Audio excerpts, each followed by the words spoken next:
SFR, c'est un nom historique dans les télécoms en France, tout le monde connaît. Mais voilà, aujourd'hui, il y a comme une ombre qui plane. Est-ce que SFR pourrait disparaître, en tout cas sous sa forme actuelle? C'est la question qui agite un peu tout le secteur. Oui, c'est vrai que la question se pose sérieusement.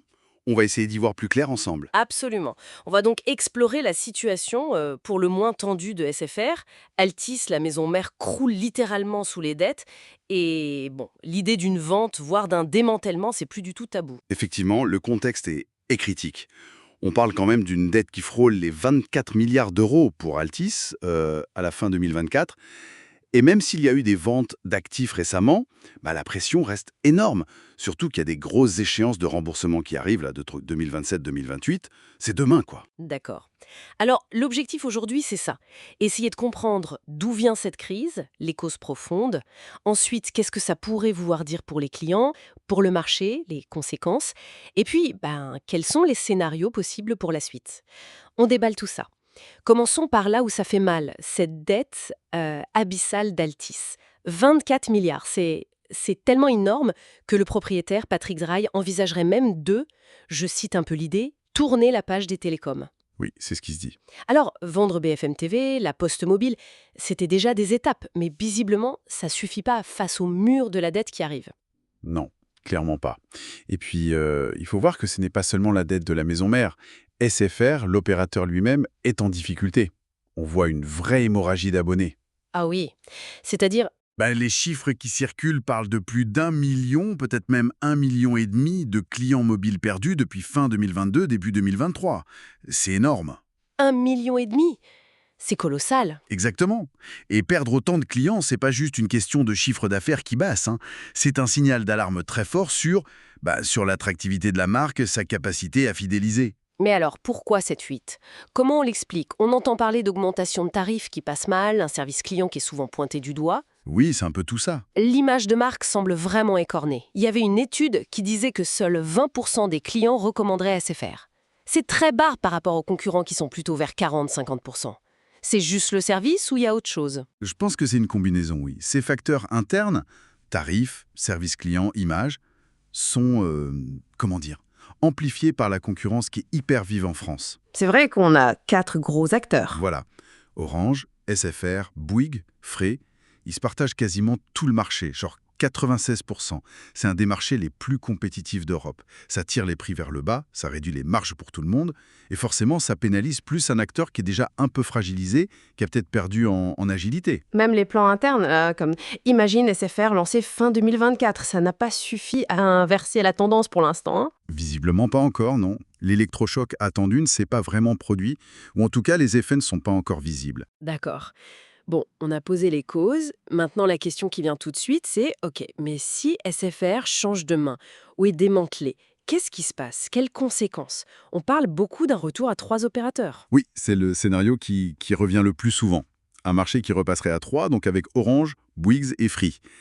En théorie, ça pourrait vouloir dire moins de pression concurrentielle, et qui dit moins de concurrence, Dit potentiellement des prix qui remontent. c'est la crainte, oui. Certains craignent une hausse des tarifs pour le consommateur final.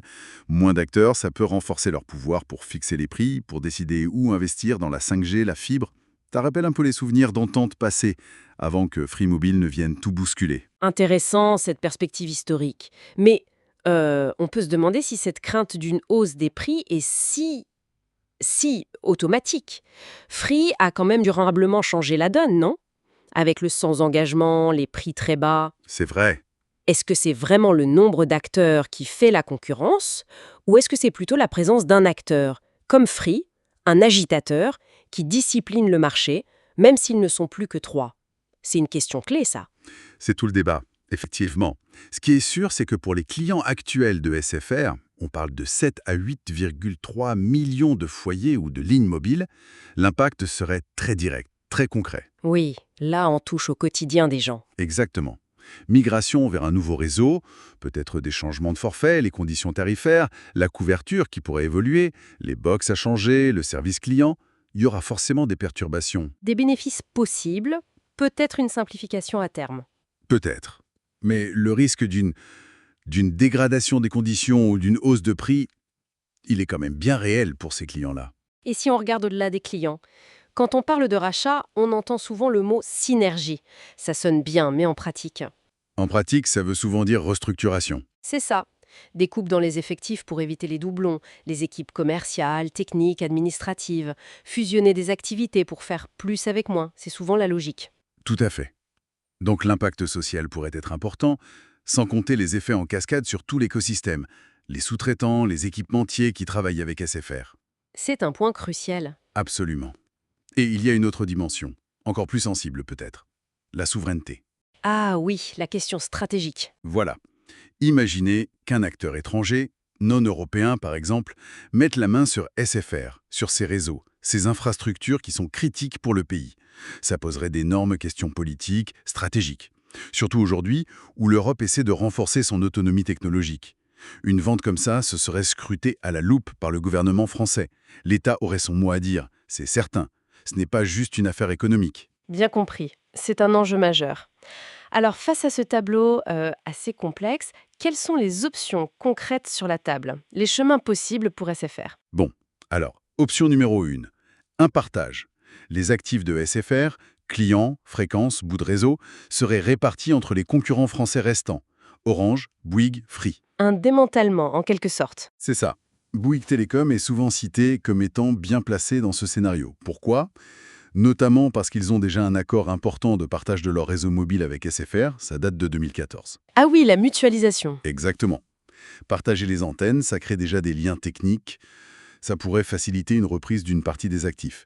Et puis politiquement, un partage pourrait éviter qu'un acteur devienne trop dominant, ça passerait peut-être mieux auprès des autorités de la concurrence. Ok, ça c'est l'option partage. Deuxième piste, la vente en un seul bloc. Tout SFR vendu à un seul repreneur. Oui, et là l'hypothèse d'un acteur étranger revient.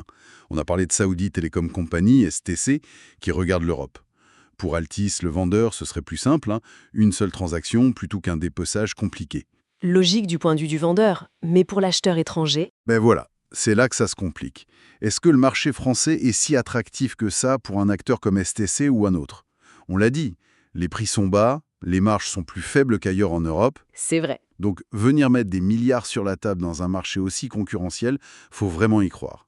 Est-ce que c'est vraiment une cible de choix, hein? On peut se poser la question. L'interrogation reste ouverte.